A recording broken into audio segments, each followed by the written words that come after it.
How's it going? So today's video is going to be more opinion slash advice from me.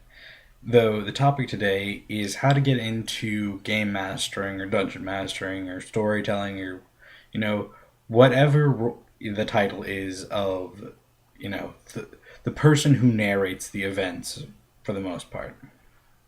So, in my experience, there are two primary ways to really get into game mastering, or ways to learn, I guess is what I should say. I mean, there's obviously, but so the first and easiest way to get into game mastering is to start off kind of playing with someone else who's more experienced at game mastering running the game, not full fledged campaign if you don't want to, but getting a little bit of experience of seeing how a game is supposed to work, how it's supposed to run,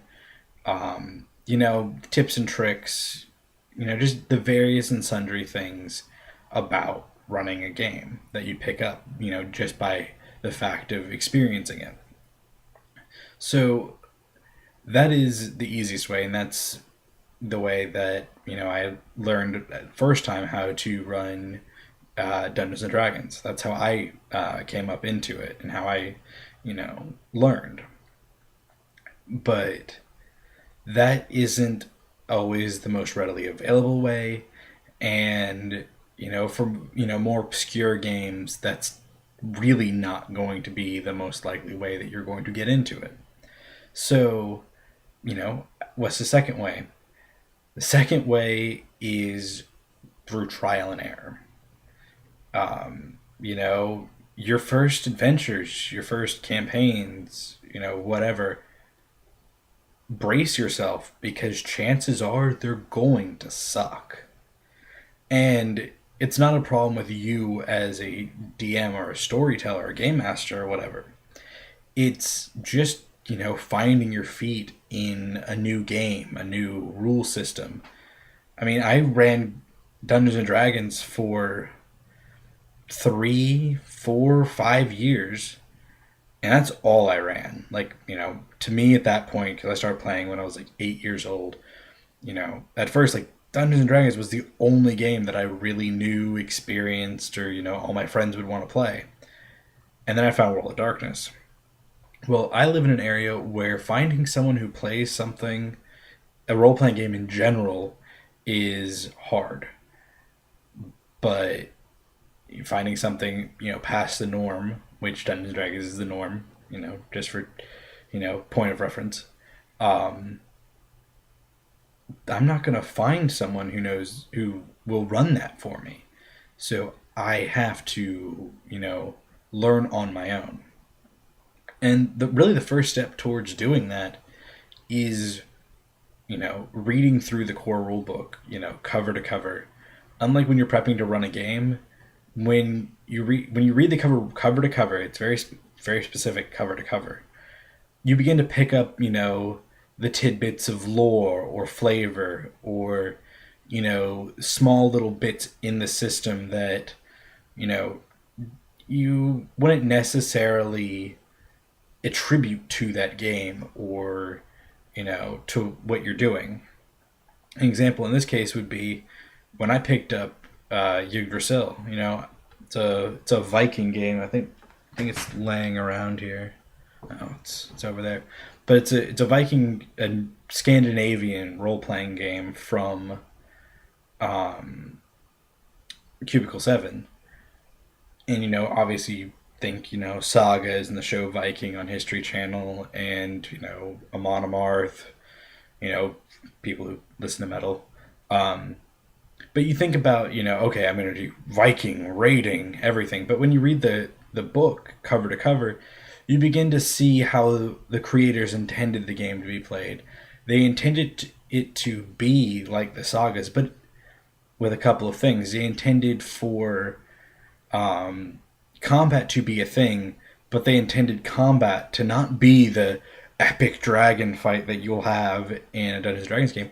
Combat in Yggdrasil is designed to be very quick and very lethal. and oftentimes results in possibly characters having to be retired due to major limb loss or catastrophic disfigurements. So, when I pick up that game to run tomorrow, that's something that I have to keep in mind, that I can't do large scale combat. That will result in player deaths. That will result in, fatalities. But when I do combat, it needs to be highly descriptive and terrifying. I mean, that's something you just pick up from reading it cover to cover. So that's really the first step, is to read it cover to cover, just the core book. And then my personal next step is to go on the internet, go to YouTube, go to Google and whatever, and just look up one, reviews of the product, because if you're lucky enough, the Gentleman Gamer has reviewed it, and recently he's doing, like, the first little bit of his video is just flavor about the game, and if you're really lucky, he's already done it. You can get a sense of the flavor. But also you could find Let's Plays from channels like Dice Stormers, or struggling to think of some other ones. I know there's a Cthulhu one. Like, they just exclusively do Call of Cthulhu. It's like Yog Sothoth or something like that. It's like an entire site.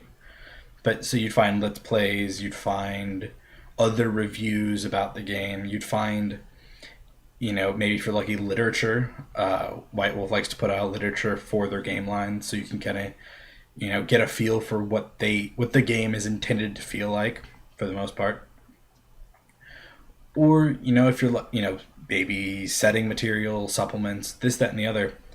And those will help, build the idea of running. Because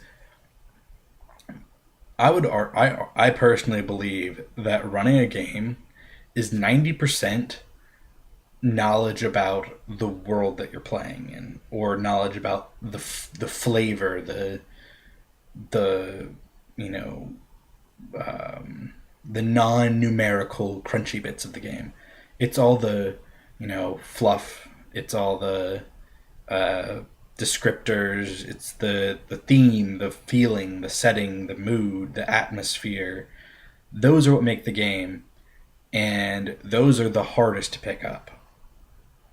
But those can be picked up through all these various and sundry ways of learning about the game that you're planning to run. Or, in the event like Yggdrasil, or, other games based semi-historical or on, current popular media avenues, you can go find things like music videos, bands that are devoted to that style, movies, TV shows, and those can, further help develop that idea of the world in your head that you're going to be running in. Because, rules mean so little in the game. Because once you really get experience running and get started, rules fall by the wayside. They're there to help maintain order and, give structure to when you want to do those epic fights or whatever. But, you eventually stop caring about if your, player rolled diplomacy in lieu of him actually talking and negotiating with you in the persona of your NPC. So, and then third and finally, it's getting players who want to play that setting or that game.